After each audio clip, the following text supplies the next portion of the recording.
মোৰ কথাবিলাক অলপ খহটা কাৰণ মোৰ খুব খং নিজক লৈ নাছিল আৰু নাইও কোনোদিন মোৰ ভৱিষ্যত প্ৰজন্ম মোৰ নাতিপুতি কি হ'ব অভিনয়টো হৈ থাকিব অভিনয়টো এটা পাৰ্ট হয় এটা অংশ সিনেমা বহুত বিশাল সিনেমা এটা ৰাজনীতি হয় অভিনয়ৰ ৰাজনীতি অভিনয়ৰ খেলা অভিনয়ৰ খেলাই এই গোটেই কথাখিনি আচলতে আজিৰ নাটক সিনেমাত কোনো ধৰণৰ পলিটিক্যাল এনালাইসিস নাই এই সময়ত এই সিনেমাখন যে হৈছে এটো আটাইতকৈ প্ৰয়োজনীয় 1 আগষ্টত অমৰদীপে সিনেমাখন ছবি গৃহলৈ নিম বুলি কৈছে মোৰ ভাল লাগিছে কাৰণ মই ইমান সিনেমা কৰিলো বহুত সিনেমা কৰিছো সৰু আজিলৈকে হলত মোৰ সিনেমা এখন নাই কোনে দে মানে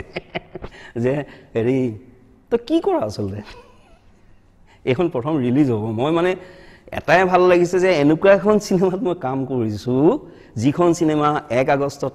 ৰিলিজ হ'ব অন্তত অসমৰ কেইজনমান মানুহে চাব ক'ব তো এটা মানে কৰ নহলে মোক কৰে তই কৰ কি আৰু তেনেধৰণে জীয়াই আছো 63 বছৰ বয়সত অমৰদীপে যে মোক এইটো কাম কৰিবলৈ দিলে আজিখন সিনেমা ৰিলিজ হ'ব মোৰ আটাইতকৈ ফূৰ্তি লাগি আছে যে 1 আগষ্টত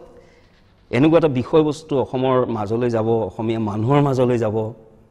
অসমীয়া মানুহে অলপ বুজক কেতিয়াবা দুখ লাগে অসমীয়া মানুহে কিয় নুবুজে